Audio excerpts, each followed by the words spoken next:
So, we got from Pia a policymaker's perspective and a really kind of fascinating inside look at what it took to move an ungainly international bureaucracy in the direction of ECD and what that looked like from the inside. And we had an exchange about how to make our job easier as journalists in that regard. And now we're going to shift gears yet again a little bit and have a couple of other cases to be made for early childhood development in ways that may add to our reporter's toolkit, both for reporting on solutions, building a consensus, and accountability. I guess that's 3 things, not 2 things. Okay. And for that, we are quite fortunate to have with us today, to build onto the science, 2 top-level social scientists who have been looking at this field. First of all, Flavio Cunha, PhD, Associate Professor of Economics at Rice University. Professor Cunha is Associate Professor of Economics, Research Associate at the Population Study Center at the University of Pennsylvania, a Faculty Research Fellow at the National Bureau of Economic Research, and Research Associate at Rede de Economia Aplicada, and Associate Editor of Human Capital, the journal. His areas of expertise are labor economics, with a special emphasis on the economics of education. He was educated in Rio de Janeiro, and his PhD is in economics from the University of Chicago, who, when I was an undergraduate there in the 1970s, the economics department would not have been associated with things like investing in early childhood development, I have to say. And then we're also joined by Maureen Black, clinical professor at the University of Maryland School of Medicine. And since she's on the opposite side of the page. There we go. The John Scholl, MD, and Mary Louise Scholl, MD, professor in pediatrics. She's an endowed professor in the Department of Pediatrics and the Department of Epidemiology and Public Health at the University of Maryland School of Medicine, and the founder director of the Growth and Nutrition Clinic, a multidisciplinary clinic that provides services to Maryland children with poor growth and feeding problems.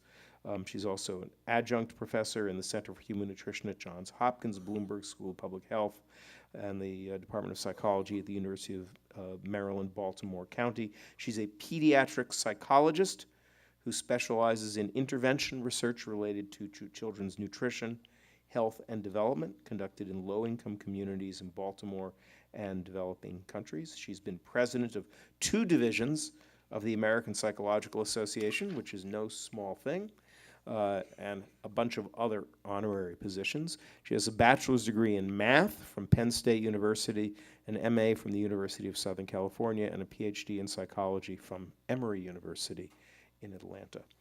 I think what I'd like to do is have both of you present, and then we'll take questions. So again, folks, take notes, keep your questions in mind, and we'll see where they go. Flavio, I'm going to shift out here so I'm out of the shot. Okay.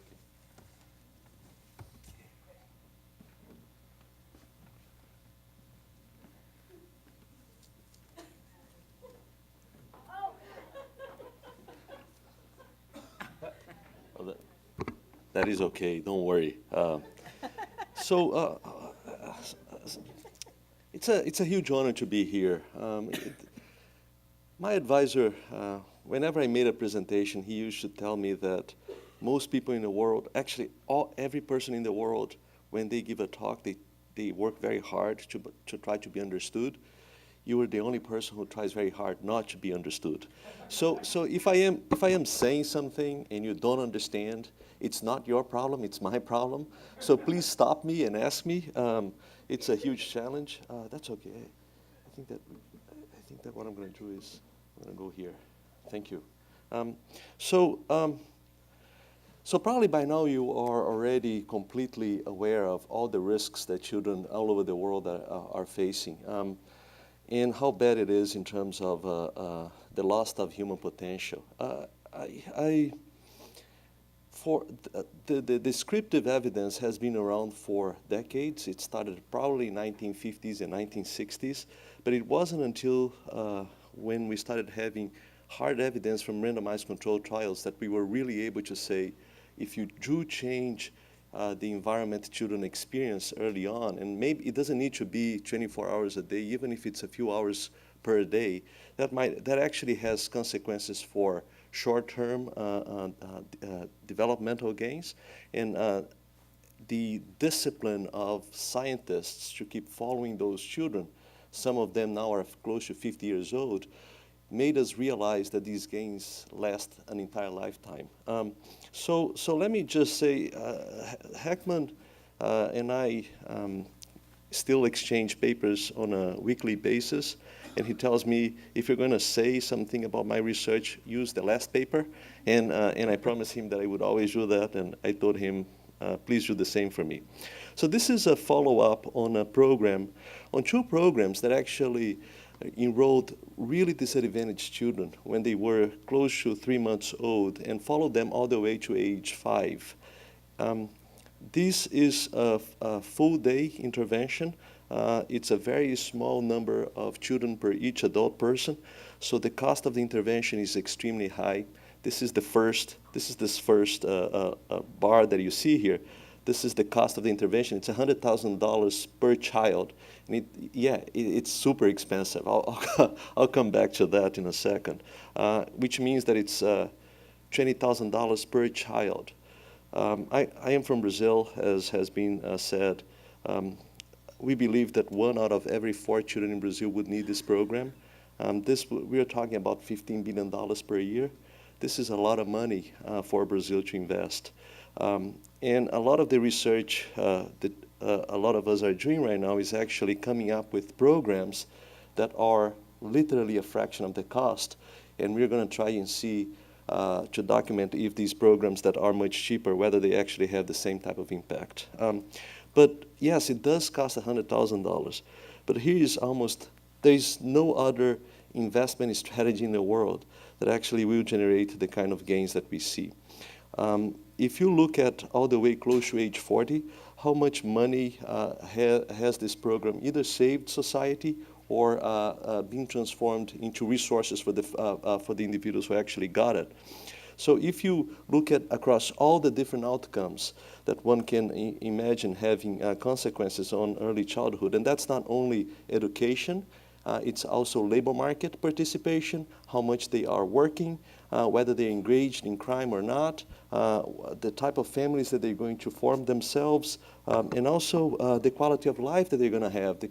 Is it going to be a healthy life, or is it not going to be a healthy long life, or is it going to be a short life? So if you look at all of the different outcomes, what this second bar here is saying is that the returns are close to $620,000. So you invest $1 when the child is 0 to 5. For every dollar that you invest when the child is close to between 0 and 5 years old, you get $6 back. This is a huge rate of return. It's going to be a rate of return of about 13-14%. If you talk to bankers in Wall Street and you tell them that there is going to be this investment that will give them 13-14% return, they will say, I need to sign up for it. Madoff got a lot of people interested in investing with him. He was not even offering 13-14%. So, and these are real returns. This is not the level of things that Madoff was doing. If a lot of this, as you can see here, there's a huge difference between males and females. The large difference between males and females come because these programs affect not only cognitive development of children, they also change socio-emotional behavior of children. And when you change socio-emotional behavior of young boys, that actually has a huge consequence on their violent behavior. So this is why these programs actually greatly reduce the costs that society face with incarceration. Incarceration is super expensive. Now, if I tell you that incarceration is not the only cost of crime, then obviously, because if you actually kill someone, then there is someone whose lives the entire society will not actually benefit from. And this is going to have another cost, which is not even part of this cost of crime computation that we did here, because it's really hard to assign the value of someone's life.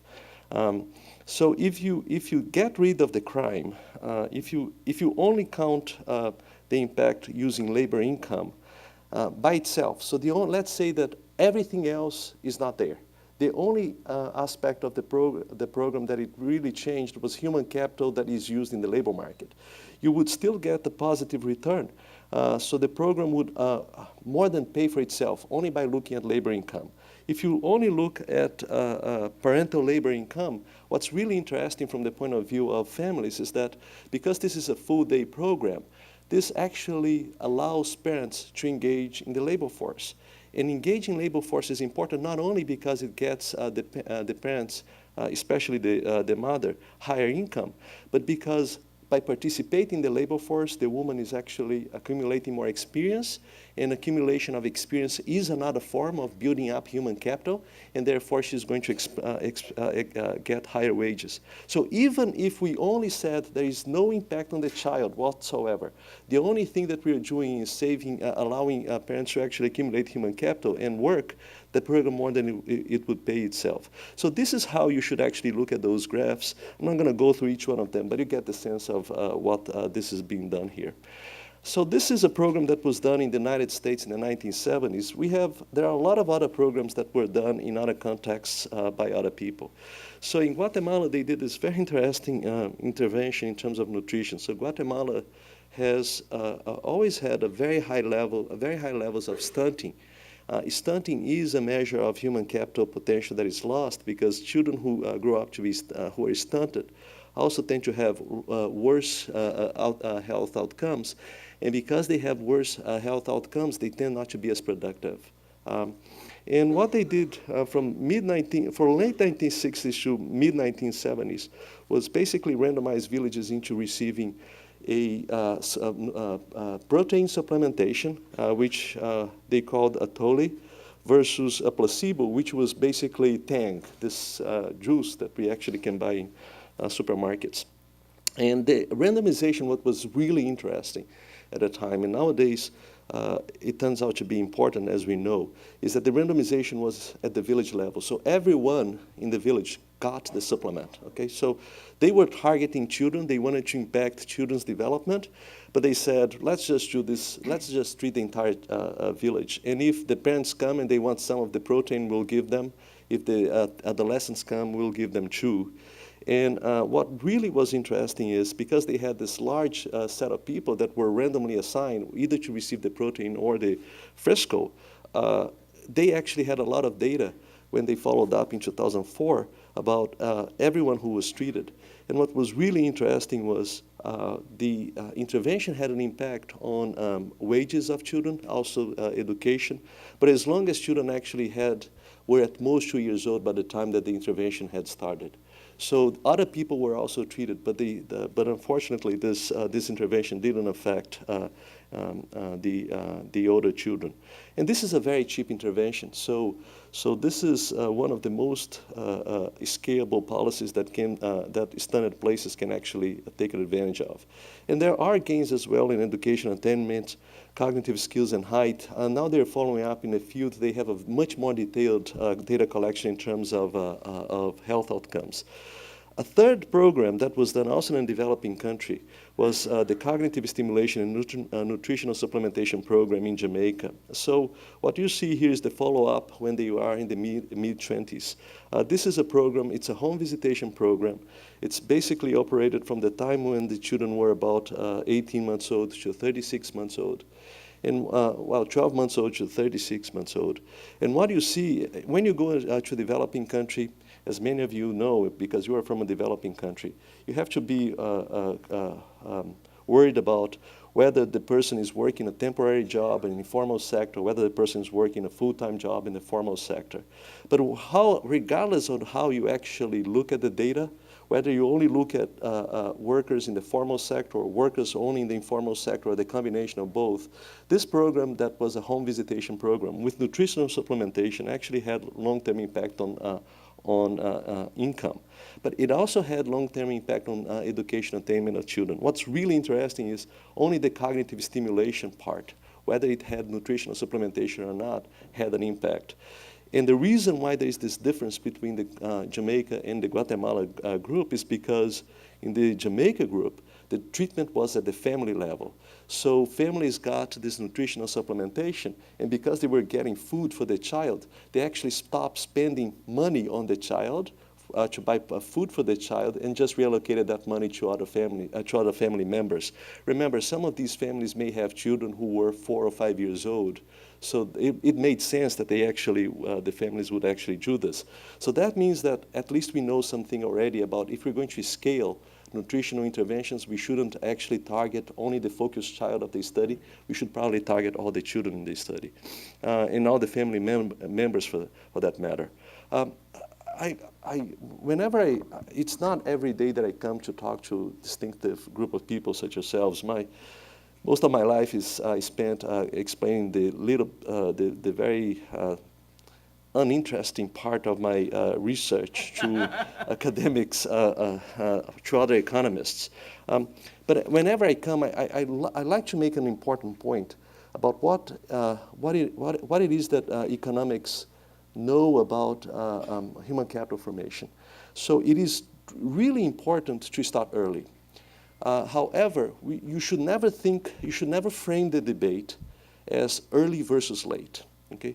Because what happens is the returns to early investments are going to be larger the better the quality of these schools children have access to. Because if you get children ready to go to schools, if they're school ready by age 5, but there are no schools, you just lost that investment, okay?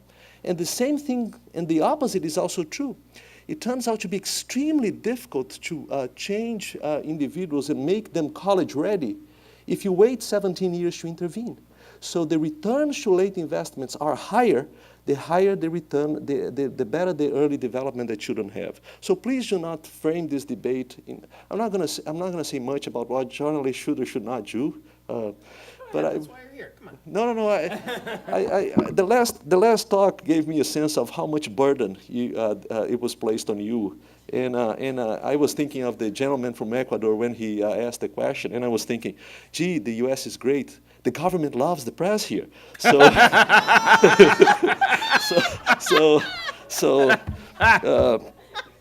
but let's just do early.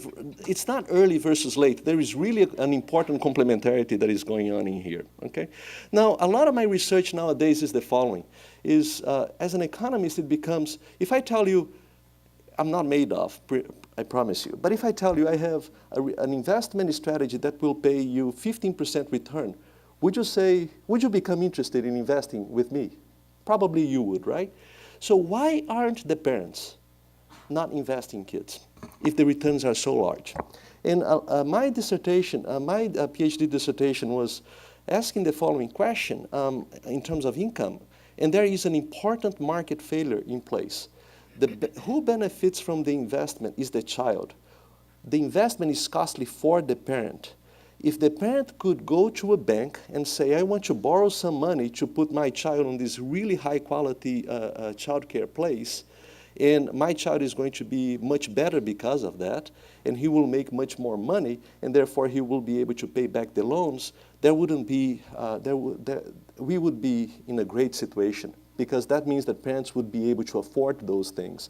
It's precisely because parents cannot sign contracts on behalf of the children that income plays so much of an important role. in this sense. But I do want to say that income plays a role, but income is not everything, because there's some other research that was done by psychologists. Some of them are really, I mean, I have psychologists as my heroes, because everything, sometimes I feel that I'm just doing something that psychologists discovered 50 years ago. But here's what's going on. So this is a landmark study. It's a Hart and Risley study. And what they did was they actually just got tape recorders, and they followed children for 1 hour for 1 day of the month. And they usually selected the time of the day in which there was going to be a lot of talk between parent and children. I want you to think that at the time it was dinner time. And what you see there is, this is a small sample study. This has been replicated now because we have much better technology to do this. We're doing this in Brazil as well. Oh, sorry, we're doing this in Philadelphia. My dream is to do this in Brazil. I don't know if I'll ever be able to accomplish all my dreams, but you can dream, that's okay. So here is the thing. So the children from the SES families, at the beginning of the study, they actually heard something along the lines of 1,500 words per hour. For you to have a sense of the number of words, I'm speaking to you at a rate of 300 words per minute, okay? So 1,500 words per hour is not too many words. And the children from the low SES families, they were hearing about 750 words per hour. What's really interesting is the gap increases over time. The gap of parent-child interaction in terms of the language, increases over time. So by the end of the study, the high SES children were hearing about 2,500 words per hour. And the reason why this matters is because language development is really about back and forth. So if you put a child in front of the TV, there are studies that show that that's not different from letting the child by herself, but interacting with an adult actually has large consequences for language development. And by the time that the children were 36 months old, the 6 welfare children here were 36 months old. They had the language development of the high SES kids when they were 24 months old. So by age 3 years, the low SES kids were already lagging behind their high SES counterparts by 1 full year of language development. I want you to think that those kids are going to end up in schools, and they're not going to have the capacity to understand when teachers are speaking at a rate of 300 words per minute. If you are interested in that research, Jennifer now at Stanford has done a lot of those things. So I became super interested in this, and then I started thinking, why is it that parents don't, why is it, so this cannot be money, because the government doesn't charge us a tax for every word I say. Although there are some people in the government right now, I would love to charge them a tax for every word that they say. And what I'm gonna, what I am showing here, and I debated myself, this is like 2 weeks to decide whether I was going to show this picture or not, because this is the part of that I usually show to my colleagues, and these are ugly equations that my colleagues can't understand. And I thought, let me make an effort for people to understand me. So what I have in the horizontal axis are dailies of hours of interaction between adult and a child. It doesn't have to be the parent, it can be the nanny, for example. And what I have in the vertical axis are child development in months. And what I am interested in showing is child development in months when the child is 2 years old, okay? So this figure I created so that if the normal child gets about 2 hours of high quality interaction between an adult and a child, and the normal child would have at age 2 years the development that is appropriate for a 2-year-old child, okay? So this is why the curves intersect exactly at that point, okay? So what this orange line shows are what we know from randomized control trials in terms of if you increase the amount of high quality interaction between child and adult for 2 years, for a period of 2 years. So if you go from 1 hour to 3 hours per day, then the child development would go from 12, this is a typical child, a 12-month human capital when she's 24 months old, if she gets 1 hour, it would go all the way to 36 months of development if that child gets 3 hours of, 3 hours of investment. Okay? So these are things that we know from randomized controlled trials. Randomized controlled trials are great because we know exactly that this is a causal statement, but they tend to focus on a very narrow, sometimes they tend to focus on a very narrow set of measures of human capital that they are actually targeting. The other, yes? You asked to stop you today. Yes, of course. Oh my God. Are you saying that people who were they were 24 months of age, but 12 months of development, they caught up to 36 months of development by 36 months of age? So I know you want to kill me. I understand. So here is literally, let me come here. So I'm saying, this is Hold on for 1 second. We're going to get you a handheld mic so that the video captures this. Just okay, one second. yes. I know that the cameraman there is, it's okay? Okay. It's good. Plan B. It's all right. It works. This is super important, and I want to emphasize this because this is about information, okay? So here is, this curve is created. I create this curve so that it passes through this point, okay? What I want to say, what I want to understand is what parents think the slope of this curve is around this point, okay? What the randomized controlled trial tells me is that if you increase investment, if you take a child, a normal child, and you only invest 1 hour per day, that normal child will get the human capital of the equivalent of a 1-year-old child, even though that child is 2 years old. You guys got me? Okay, so this is all children at 24 months. Exactly. Right? Okay. Now, if you actually move from 1 hour per day to 2 hours per day, what you get is not 12, you get 24. So double the amount of investment, you double the amount of child development. This is the data that comes from randomized controlled trials. The data that come from studies that I've used that are not randomized controlled trials, they're a little bit more conservative. They say that if you invest 1 hour per day in a normal child, by age 24 months, that child will get a human capital that is close to 18 months. So it's not going to be a 1-year developmental delay, it's going to be a 6-month developmental delay. And if you work all the way through 3 hours, the randomized controlled trials would say a 24-month-old, a normal baby, if that child gets 3 hours per day, they will get a human capital of 36 months old, meaning they're going to be 1 full year ahead of the normal child at age 24 months. My data tells me this is more like 26, 27 months of development if you actually work 3 hours. So this is more conservative. It might be also wrong, but the reason why I'm showing this is because I'm looking at a larger number of outcomes of child development. And here is completely right, but they are focusing only on the measure of human capital that they are targeting. So we don't know what's going on with the other measures of human capital they are not targeting. So you've got a broader, more diverse array of measures. Exactly, Right? exactly. So the truth is somewhere in between.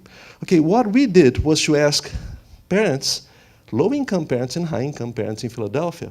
But what I'm showing to you is the beliefs of the returns for the low-income parents in Philadelphia. Okay, so really what they think is, if I invest only 1 hour, I'm going to get a child whose development at age 24 months is close to 22 months old. So even if I invest very little, my child will only lag 2 months. And even if I invest too much, the most that I can do is to push my child to 25 months. The reason why the slope matters is because in everything that we do, we're not necessarily worried about the levels. We are worried about if I put an extra effort, how much more will I get? And what these parents really believe is that even if I put a lot more effort, there's not much that I can do for my child. So even if I look at, hello, how are you?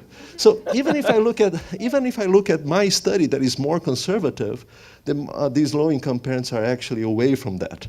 Okay, so you're saying, just to be clear, that low-income parents' beliefs in your study is out of sync with what the data shows. Exactly. Okay. Exactly. So they have very low beliefs about the return to investment, right? And this now I actually expected the opposite. When I came in, I thought parents are going to believe that they can actually transform their children. And because of that, we partnered with Orazio Attanasio, and we are doing a replication So they're doing a replication of the Jamaica study that I just described. They're doing this in Colombia and India.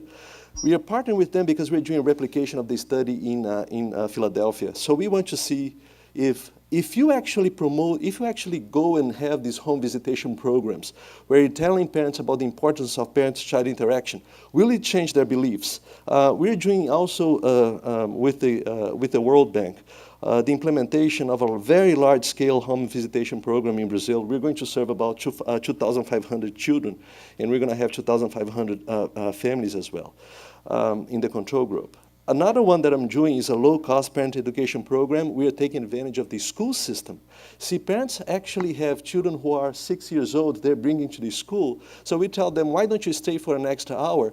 Let us talk about child development. We have parents come in groups of 6 people. The marginal cost of this program is $150. And the reason why we want to do this is because we need to reach so many people. And if we are going to reach as many people as we need to drastically reduce the cost of early childhood development programs in the world. And there is another one that we are doing, which is a highly scalable short-term parent intervention in Philadelphia. This is only lasts 13 weeks. But most home visitation programs or parent education programs don't actually provide feedback to the parent about the quality of the interaction. So if I'm coming, think of this, if I'm doing a treatment, I go and the doctor tells me you have to do this treatment, and I keep doing the treatment, the doctor never informs me if I'm doing better or worse, I will have no motivation to actually continue the treatment. I'll probably drop out. And this is why when you're doing treatment in medicine, they keep telling you you're improving, let's keep on going, okay? There is something else about information that I would like to say. So one of the very interesting things that we saw in the Philadelphia, in the Guatemala study, this is done with my my first graduate student. He is now at the University of Houston, Fan Wang, and Jerry Berman, and Esteban Puentes, who is from University of Chile in Santiago. And what we found out from the Guatemala study is that the impact of the program, it was 1 centimeter for kids born in 1970, but close to 2 centimeters by age 24. This is height at age 24 months. Close to 2 centimeters for the kids who were born in 1975. And we thought the program didn't change between 1970 and 1975. It was exactly the same. But you know what changed? It changed the height of the peers. So parents started thinking, wait a second, those children there are much bigger than the children that were before. So maybe now I should be worried about the height of my child, and maybe I should give more protein to my child.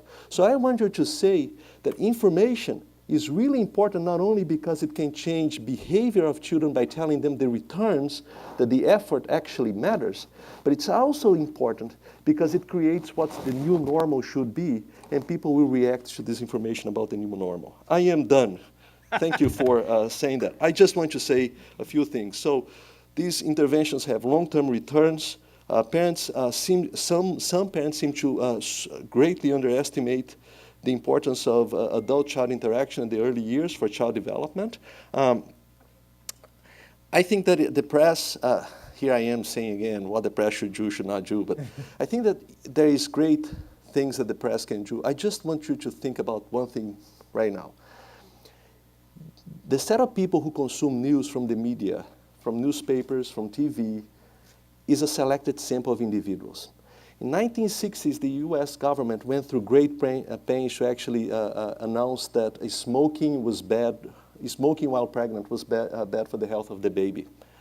And what happened was they actually thought very carefully about how to announce this news.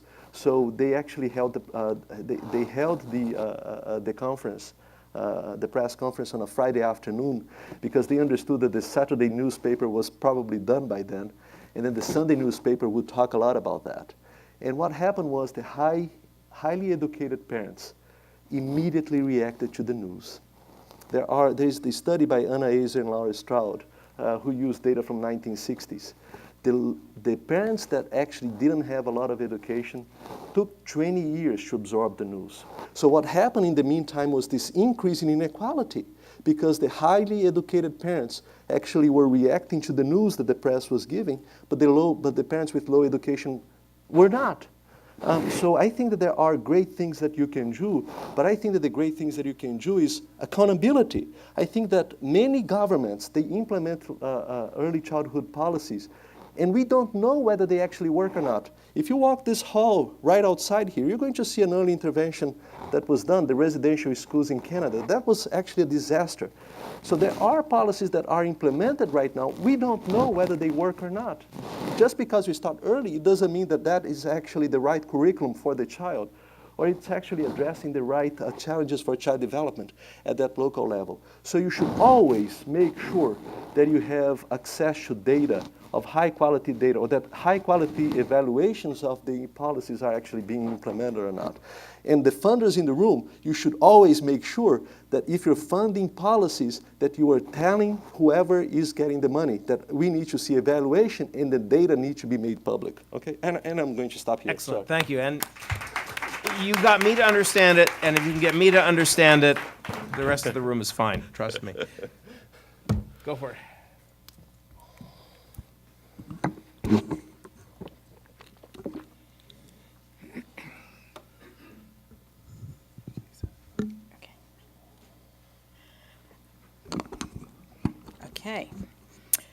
Okay, first of all, thank you very, very much to the Dart Center for the invitation. Thank you very much for all of you to be here today.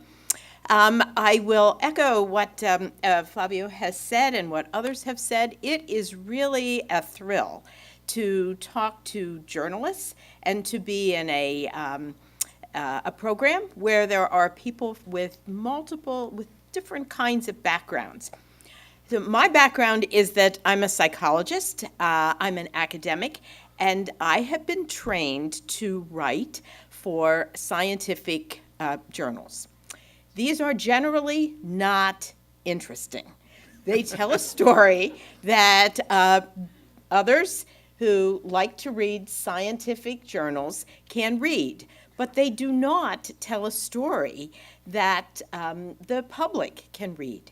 So what I learned to do is to partner with people like you, so that if we work together, I can provide evidence that has been peer-reviewed, but not evidence, not papers that can be easily digestible. So it's an example of needing to have partnerships to be able to figure out how to translate what we learn from science into policy or into programs or into things that people really care about. You know, the same thing goes along with economists, as you've just heard. So psychologists learn to study about behavior, but we write those papers that perhaps other psychologists read. But we learn about investment from people like economists. So it's important to have those from multiple disciplines coming together to learn to talk to one another, and maybe through that process, we can actually try to make a difference. Okay, so as with the last talk, if there are things that I say that you think should be clarified or that you're not sure one can understand, please let me know, and we'll move forward and do that. Okay, so I start with what the objectives are, and we hope to describe some of the theoretical reasons for investing in early child development, and to talk a bit about the existing evidence on investments among the youngest children, 0 to 2, and then young children but a little older, 3 to 5, and then to talk about the relevance of investing in child development for the Sustainable Development Goals, as Pia talked about a little bit earlier this morning. Okay. One of the things that we've done to determine what the depth of the problem is, or how substantial the problem is to look for proxies to measure child development. Now, we hope not to remain at proxies, but at this point, that's where we have been. So the proxies that we've used to measure problems related to early child development have been stunting and poverty. Now, why do we use stunting? And that stunting from a population sense, and I have to be very sensitive about this because I'm pretty short. So it's not just an issue. All right, here's for short people. Yes. So it's not just an instance, meaning that tall people are smarter. We know that's not the case. But from a population sense, there's a concern about children at age 2. And we know this from WHO's multi-country growth reference study. So what we know is that children who have not received the appropriate nutrients, not received enough protein early in life, what happens is that first their weight gain slows down, then their linear growth slows down, and they become what is technically known as stunted. That means that their linear growth is 2 standard deviations below the median. Well, there are a number of studies that I'm not showing you today, but that do exist that show that children who are stunted prior to age 2, by age 2, then are at risk for poor academic performance, psychological problems. When they grow up, they're at risk not to do as well in terms of wage earning, and P.S., into the next generation, their children are also at risk, both for size and also for developmental performance. So being stunted by age 2 is not in anybody's best interest. So that's used as a proxy for poor child development. The other proxy that's used is poverty, and this is extreme poverty, like $1.25 a day. And the poverty is not healthy for child development for multiple reasons. One is access to resources, but another reason is, how does a parent who is raised in poverty cope or feel? It's often very, very stressful and anxiety producing. So that stress and anxiety is also not helpful for children. So what we have done is use poverty and stunting to estimate the burden of poor child development. So those markers were used because they are available in most countries of the world, and they are available the same way. It's the same metric that's used throughout the world. So I'll show you some data. These data are available in the recent Lancet series. On child development, in your packet, there's an executive summary from that series. And what the executive summary will have is the website where all of the papers are available. There are altogether, 8 or 9 papers, including the primary papers, and then including some commentaries and so on. So all of those resources are available through open access. Okay, so what this shows is, this is the number of children under age 5 who are stunted or living in extreme poverty. And what you can see, if I'm smart enough to figure out how to do this, and it looks like I'm probably not.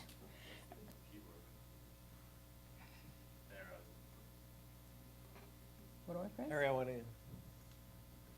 Show me, I'll get smarter. Oh, this. Oh, okay, I was trying to use the pointer. Just the red one. The red line over there. Okay, let's see if I can do this. At any rate, okay.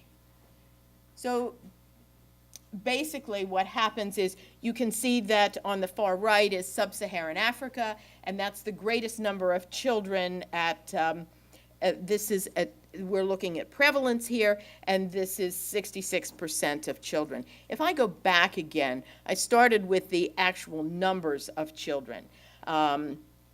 The greatest numbers of children are sub-Saharan Africa and South Asia. You can see the other regions of the world are much, much smaller. So if we put this together globally, we have 249 million children under age 5 who are at risk for not meeting their developmental potential. You can find some holes with these indicators. There are children who would be at risk for not meeting their developmental potential for other reasons who would not be caught in this. Children of mothers who were depressed, children who have infections that are not related to either poverty or stunting, micronutrient deficient children, children who have experienced violence. So this, you could say, is a conservative estimate. If we look at the prevalence, this is the percentage, we can see again the prevalence is highest in sub-Saharan Africa. Right behind it is South Asia, and the other regions throughout the world are a bit lower. If we put it together, that's 43% of children who under age 5 who are at risk for not reaching their developmental potential. That's a large number. That certainly is a major, major concern. I've shown you to some extent where they are. This will also show you the red areas are the areas where there are 60% or more of children not reaching their developmental potential. You can see they're concentrated in sub-Saharan Africa with other pockets around. So it's certainly, these are major, major concerns throughout the world. Now, if we look at some of what the science has shown us, and I think you heard much of this yesterday, but let me translate it a little bit. What this tells us is that there's a life course approach, that the foundations for what happens in adult health and well-being happen very early. And in fact, they start during fetal development. And so very, very early in life, we have the foundations for what happens subsequently. I'll tell you an example. I spend half my life working in the U.S. in low-income communities, primarily in Baltimore, and the other half working in low- and middle-income countries. So I have a project in Baltimore that is funded by the National Institute of Diabetes, Digestive, and Kidney Disorders. Okay? Now, who has diabetes, digestive, and kidney disorders? Who has those disorders? Well, great. Typically, those are disorders of people who are 50 or 60.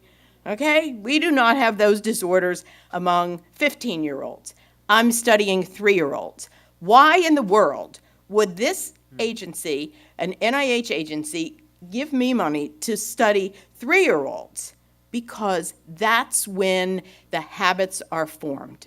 So the habits that lead to obesity start very, very, very early in life. And if you want to make a change to diabetes, digestive, and kidney disorders, you better prevent obesity and you better start early.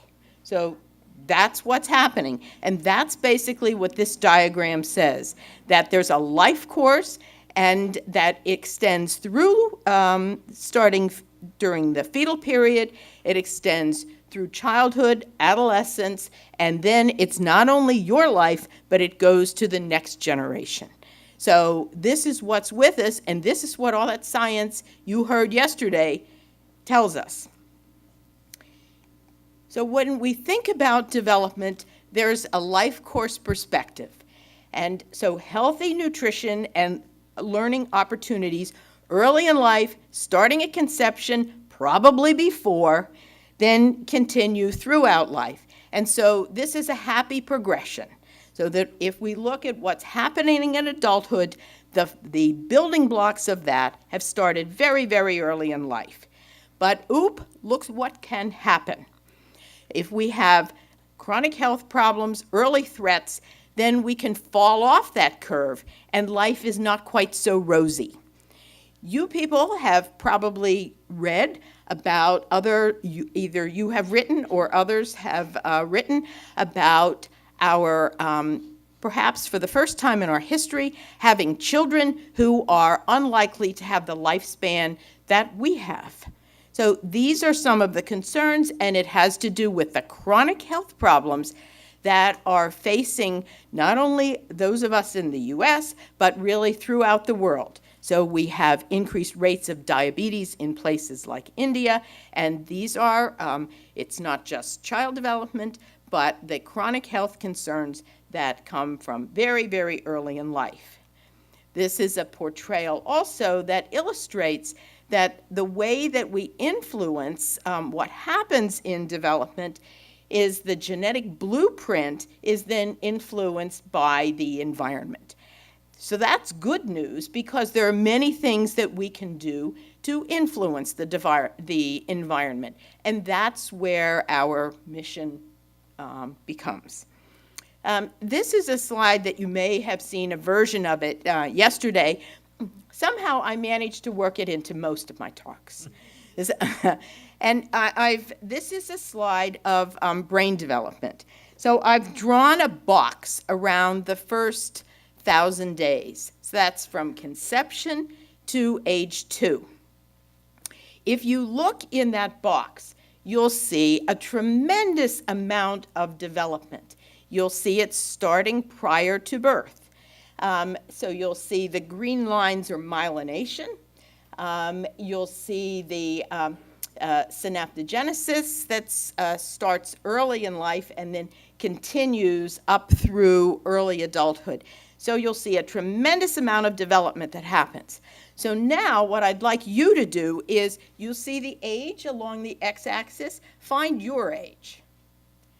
Did you find your age? So what is going on right now in your brains? What we already knew. Yeah, Okay. absolutely nothing. You are just, I say we, are just trying to hold it together. Okay? So there's a pruning that happens throughout life that enables us to get rid of what we're not using. So we're just hoping that, more doesn't get pruned out. So if you were interested in making an investment in brain development, would you be investing in yourself? Where would you invest? It's obvious. It's completely obvious.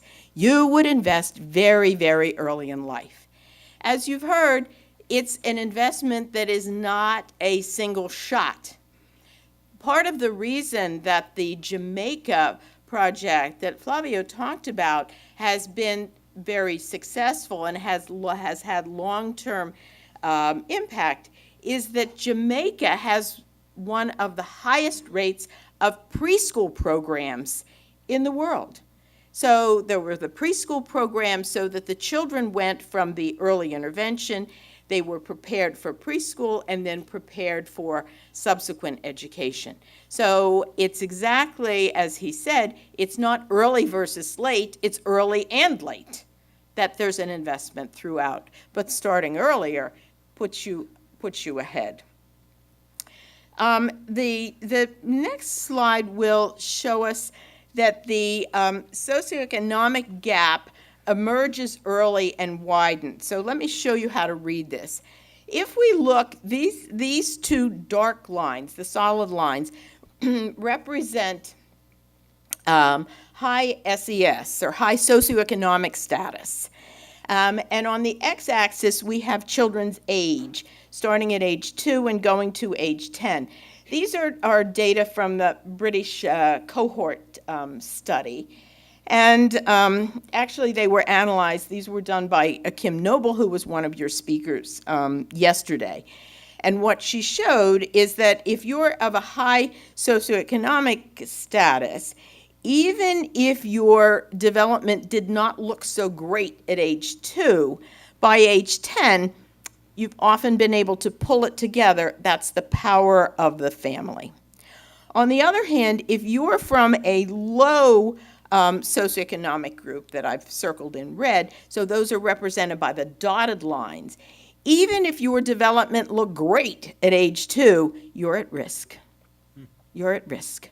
So it's a power of the family. So, and that's a theme throughout this. The power of the family is there. We're not an island.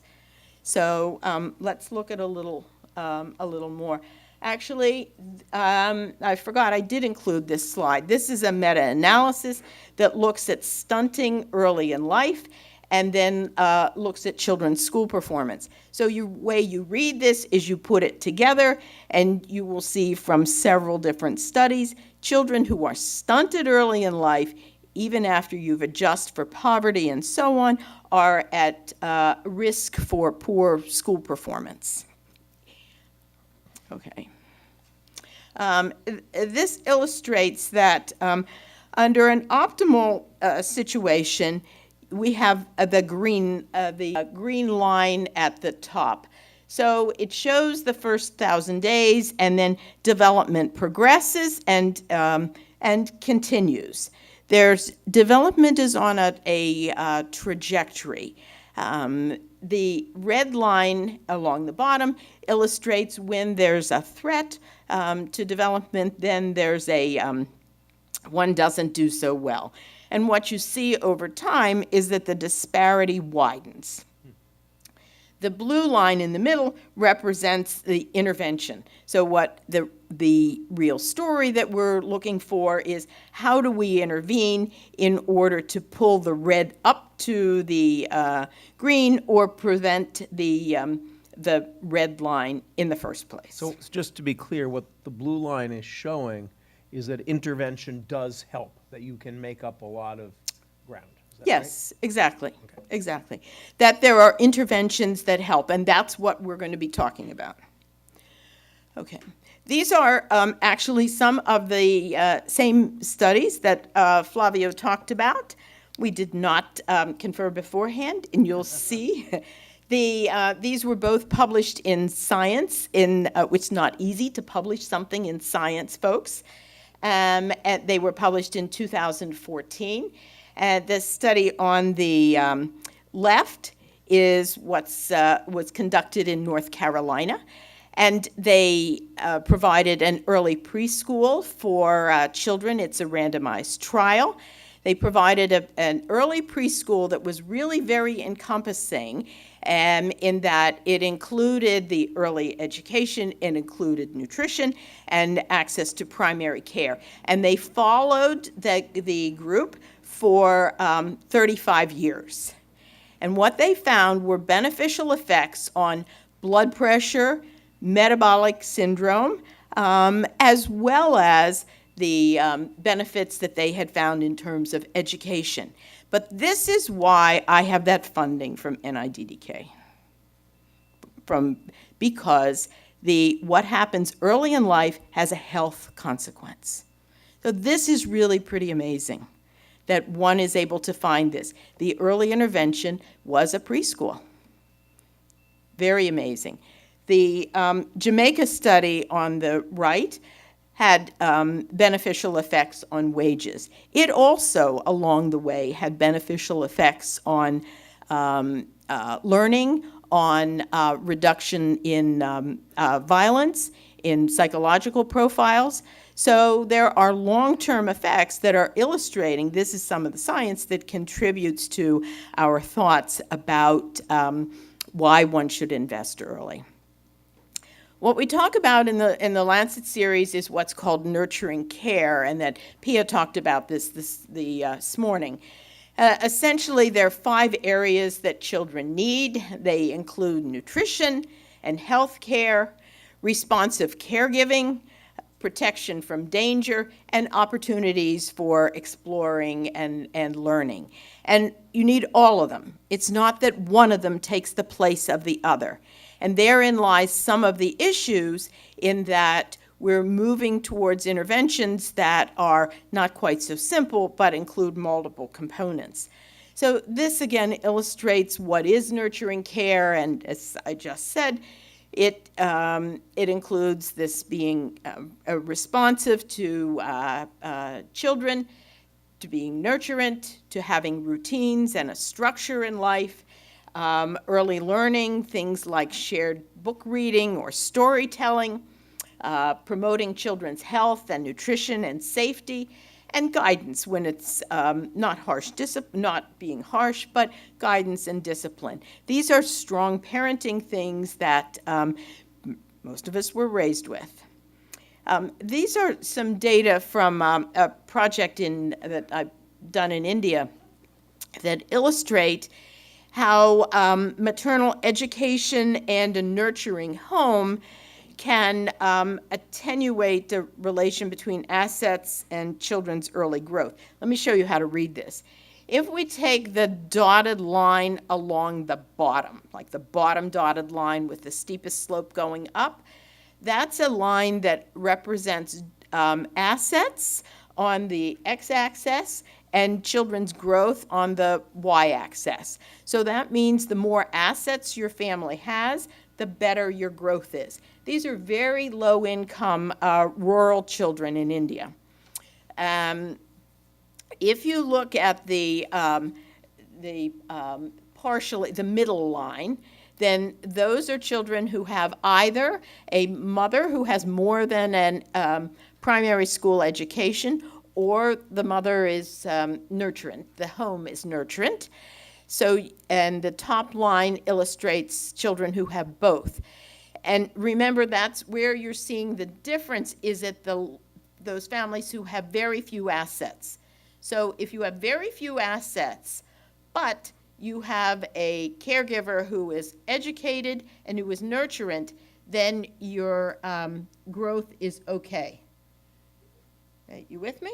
Mm-hmm. At the other end, if your family has assets, so your family has your better socioeconomic status, then the difference in terms of education and the home quality is less meaningful. So it's particularly meaningful when you have no assets. Obviously, what's best is to have all in terms of moving forward, but these are very young children. These are kids who are in their first year of life. So that's a time of very rapid growth. And if you're not growing rapidly, then that's a time of risk of stunting. Okay. And that's what that's showing. That's where it shows up. So if we think about how nurturing care works, we start off, and I know you've seen this slide before, that nurturing care starts with families and caregivers and the capacity for looking after young children. So what it looks like is this. This is what it looks like. It looks like parents taking care of their kids. They're playing with them, they're feeding, they're laughing, they are talking with them, but this is what early nurturing care looks like. And then how do parents do that? Well, they need community support to be able to do that nurturing care. So other things in their environment that will help. Well, what would help them? One thing that might help them is free primary education. And I thought that included a picture of countries that have free primary education, but somehow that didn't get translated. But that's what it should have. Then at the next level, what happens are national policies that support things like education and support families, then ultimately help children. And these are some examples of national policies that can help families. So there are things for young children like breastfeeding breaks or parental leave or leave to look after sick children, as well as resources like cash transfers or health insurance, something we hear about every day, and then free primary education. So these are the kinds of resources that help families and in turn help young children. If we look, for example, at child policies, we can see that countries with a national sectoral early child development policy are in red. Now, why are those countries, how have they moved in advance with policies? often because they have been aided by organizations that loan money, such as the Inter-American Development Bank or the World Bank, who loan money for things like early child development, and as part of that loan, they assist them in developing child development policies. Policies are only useful if they're implemented, but they're often looked upon as a start. So you can see there's been substantial progress in the past 10 years.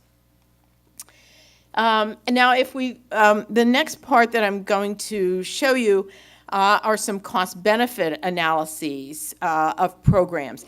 This is from a chapter that I worked on with Sue Horton, who's a well-known economist, and it is included in a volume done by the World Bank called Disease Control Priorities, which again is an indication of why would a volume entitled Disease Control Priorities include something on early child development? Again, that's the connection, that if you care about ultimately what's happening in terms of health, you'll think about early child development and you'll think about the investments. So these are two slides from this volume. This is from children. These are early integrated programs for children ages 0 to 2 that are conducted in Latin America, in Jamaica, in Pakistan, or in Nicaragua. So these will show positive benefit cost ratios, and then there are some specific aspects about the program. For children at this age, they're often home visiting programs or clinic-based programs because they're geared towards parents. If we look now at programs for children 3 to 5, they're often preschool programs. So these are examples, some from Latin America, Bolivia, Uruguay, and this is the Engel one is a review of 73 countries, and then one from Turkey. So again, you can see there are positive benefit cost ratios on these preschool programs. If we look at a summary, what we attempted to do in this chapter is to look at the co-delivery. So these are integrated programs that include some health, nutrition, and responsive caregiving together to show that they can benefit children's development and be cost effective. So, as I said, under age 3, it's often integrating responsive caregiving programs with health and nutrition programs, or including these parenting programs. For children 3 to 5, it's often integrating health and nutrition into preschool programs. So again, they can be cost effective. So part of looking at why one would invest is to look what happens if we do not invest. What is the cost of not investing? These analyses are included in the Lancet series in more detail, so you can read about them there. So the way that the economists have helped us think about this is that how many grades do you lose associated with being stunted or being poor or being both stunted and poor? So the way that this reads, you can see that being stunted is really not good for your academic progression. But being stunted and poor is even worse. So then if you look at your grade deficit, then you look at income lost in the middle column, and then you look at the number of children over in the far right column. So it adds up to that 249 million children that we talked about earlier, or 43% of the world's children under age 5. So if you put that together, then what you find is that that's a 26% loss of average adult income. That's what happens if we do nothing. can afford to have a 26% loss of adult income? What family, what country could possibly afford that? That's pretty striking. So this is one way of looking at, of not reducing stunting or not reducing poverty, then we all pay a price. It's not just a child or a family, but it's an entire society. So if we look at, this is the, a little more detail on it, the societal cost of not reducing stunting and what kind of impact that has on the far right. You can see the impact that has on the GDP. And in some countries, it's a sizable impact on the GDP. So it just doesn't make sense to not invest. The next one shows what are some of the societal costs and when do you start to see them. So you can start to see negative outcomes by age 2, in that not only is the child stunted, but their health is at risk. You can see it at preschool. They're not ready for school. Believe me, if you're not ready for school, the likelihood of catching up in school isn't good. You can see it in late adolescence, in late childhood, in that your achievement is not good. And in adolescence and adulthood, again, it affects health, well-being, earnings. It's just a negative trajectory. Yet there's something that you can do about it. The Lancet series also has a simulation in that if one were to increase the coverage, either medium or high, increasing the coverage of some of these early intervention programs, how much would it cost? And what the estimates were is that the cost would be really, when you look at it in terms of a per capita, it's really quite minimal. Putting it together, it's 16 billion or 34 billion in order to overcome the disparities that happen. This is an example of a meta-analysis. Aisha Yousafzai is here, who did this with Francis Aboud, and it, this illustrates that if we put together mental development, if we put together nutrition interventions on mental development, then what do we find? And we find that there's an overall effect, but right here, but it's relatively small. If we put together psychosocial interventions, we find that there's an effect, and it has a larger effect size. So what we move toward doing is putting them together. So we have both nutrition and early intervention. And that's what some of the multi-sectorial intervention packages recommend. Pia talked about some of these earlier today. These are the Millennium Development Goals. Pia also talked about some of these, just to illustrate again that the, I don't know why these are on top of one another, but basically suffice it to say that there have been successes in many of the areas of these Millennium Development Goals, but there is nothing in there about either nutrition or early development. No mention of nutrition or early development. So the Sustainable Development Goals then apply not only to low and middle income countries, but they're universal. And how in the world do we provide for 7 billion people throughout our globe and keep them fed and keep them healthy? Quite a challenge. And keep them from being too cold. So it's a balance between or among social, environmental, and economic development, that we need healthy, productive citizens in all parts of the world if we're going to actually be able to do this. So the advances in science and technology, and there's a lifespan perspective. So this means that this is what enables our society to thrive and to continue. So the key to achieving these goals is starting with early child development. And as Pia indicated, that both the reducing stunting and wasting and promoting child development are incorporated within them. The strategy for doing that is a global strategy for women's, children's, and adolescent health.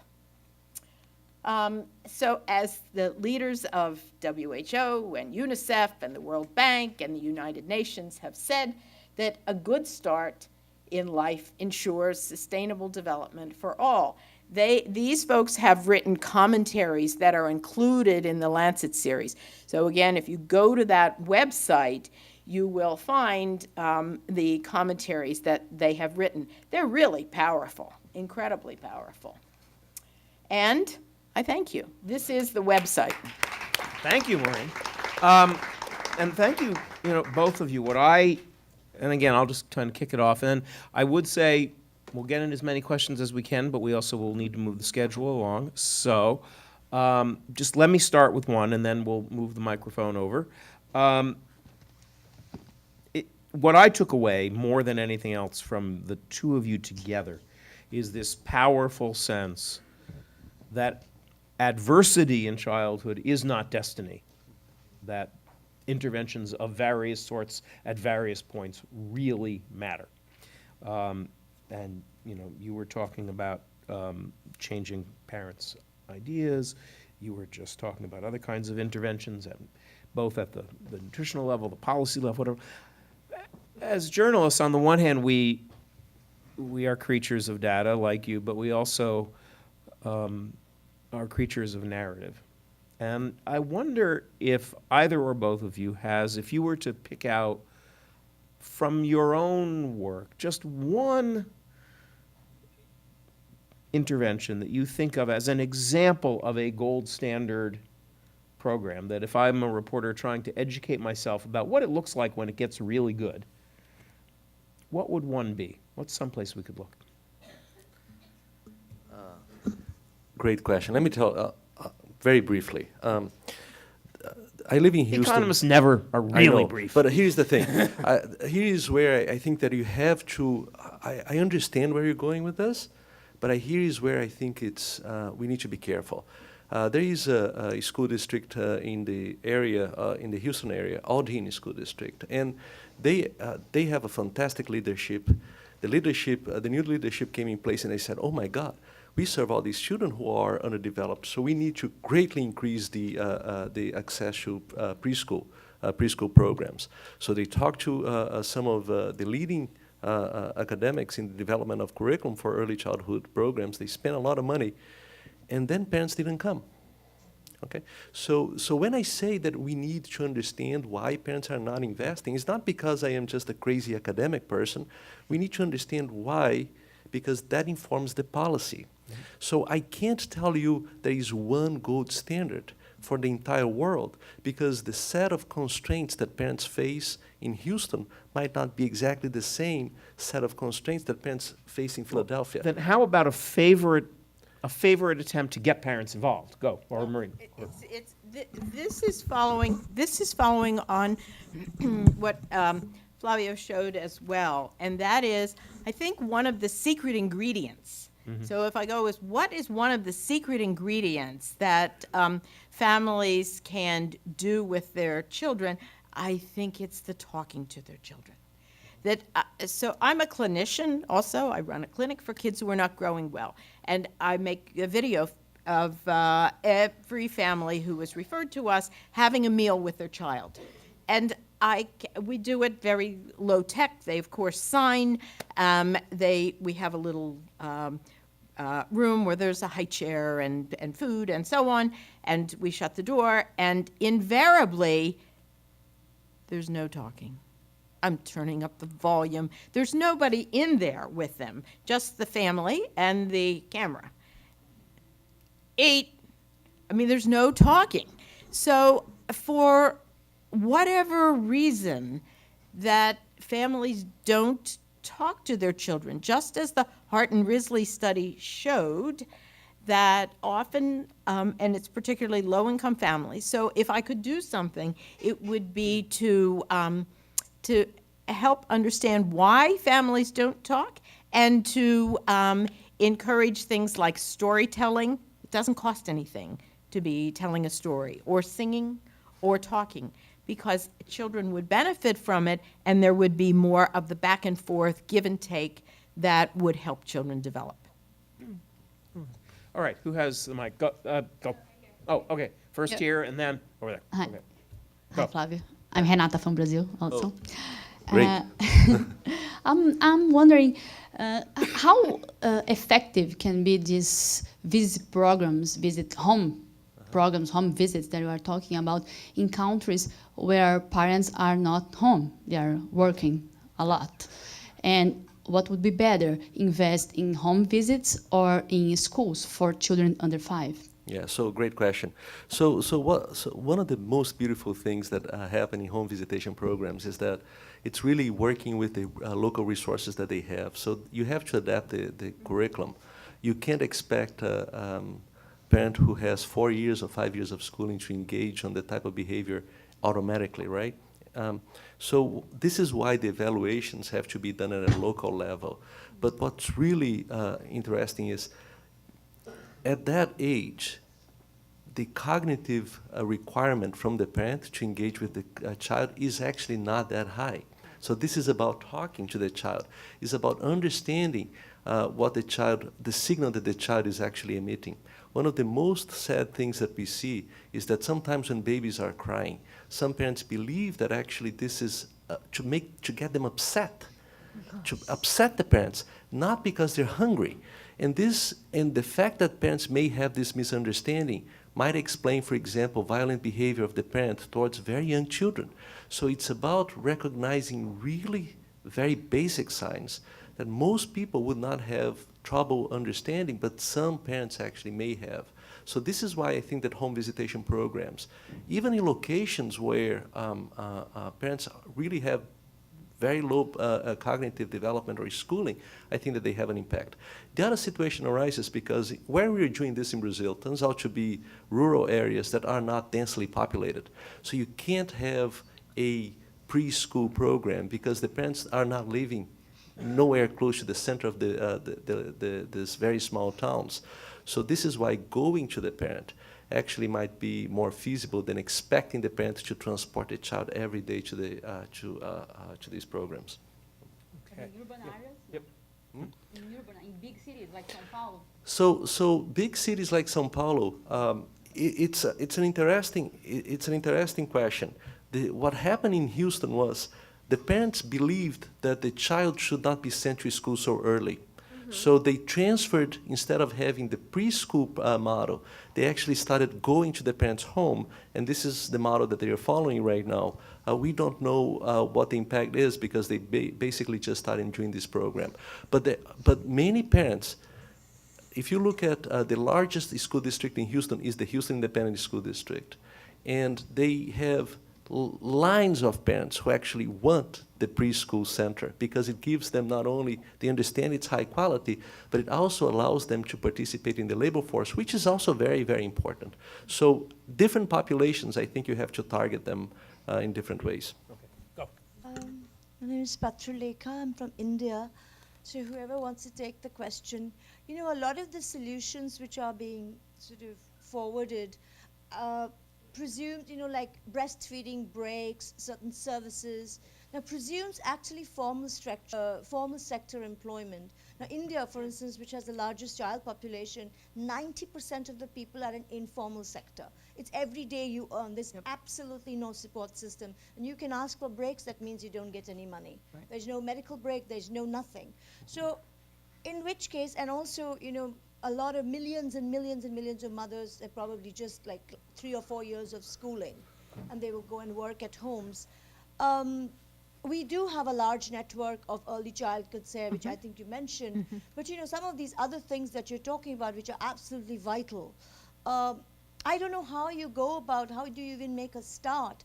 Because, you know, cities, states are cash strapped. Where do you actually start? How do you advocate with policymakers on this?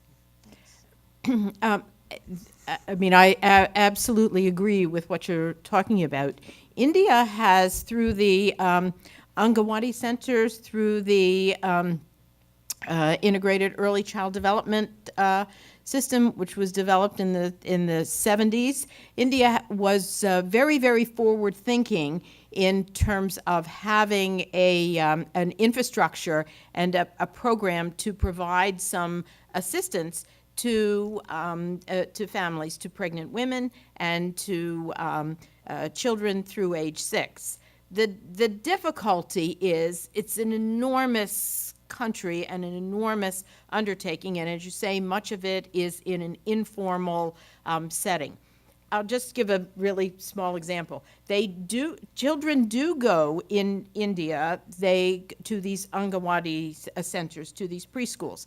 So we did a study there, and in the preschools, the rates of anemia in India are very high, as they are in many other low and middle income countries. So in the preschoolers, these are children who are ages 3 and 4, 48% were anemic.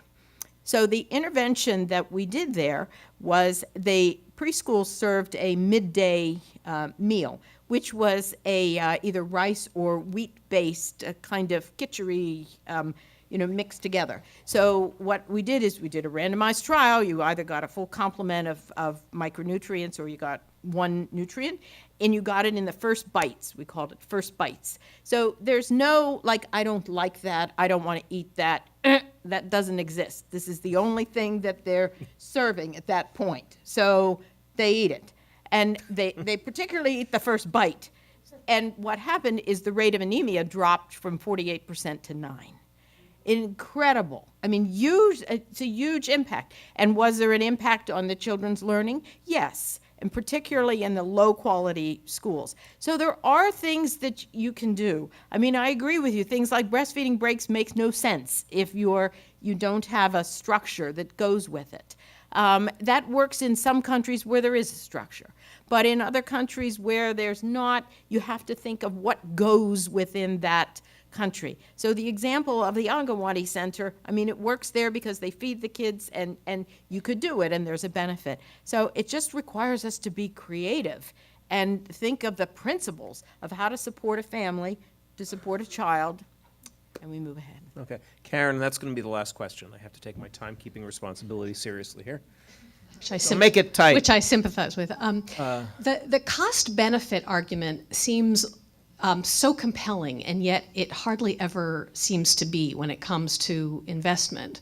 And I have to wonder if that's because those who are spending the investment are not the ones that are also getting the returns. So with Bernie Madoff, the same people that were investing the $100 were getting back the 110 or nothing, as it turns out. But you've got either, the taxpayers are not the ones that are getting the 30% returns, or the people paying now are not the ones that are getting the returns 20 years from now. So how do you build political will with this very compelling argument when people just don't see it that way? Yeah, so great question. So it's easier to make the case. So, for example, this morning there is a piece in the New York Times about the Zika cases in Brazil. And it's easy for society to see how much money they're going to have to spend on treating the number of children that we have right now because they were contaminated by Zika.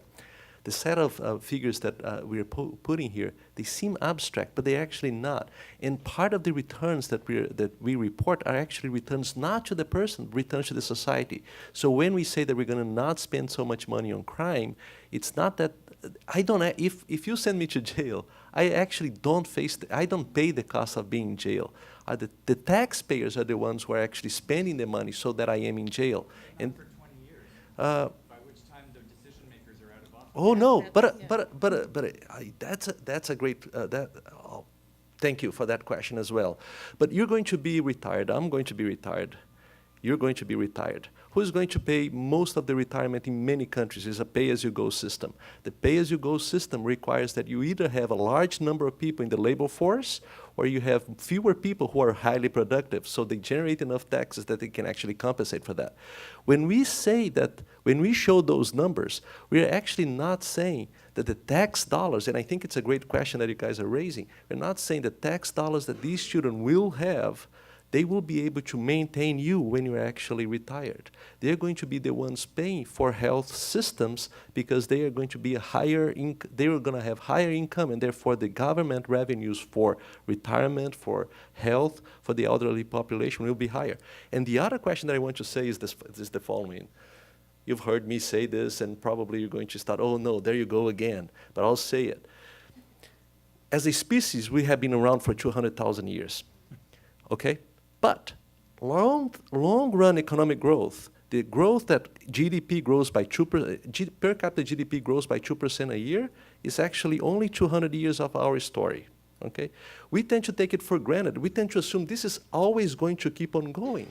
Actually, no, because long-run economic growth is about new technologies making us more productive.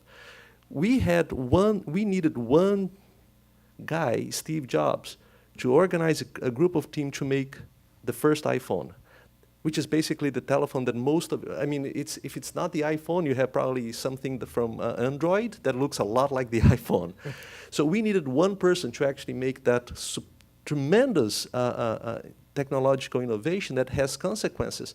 I was actually looking at you while Pia was talking. A lot of you actually were using social networks. Probably, I'm not saying that you were doing something wrong. Actually, as journalists, you probably have to do that all the time.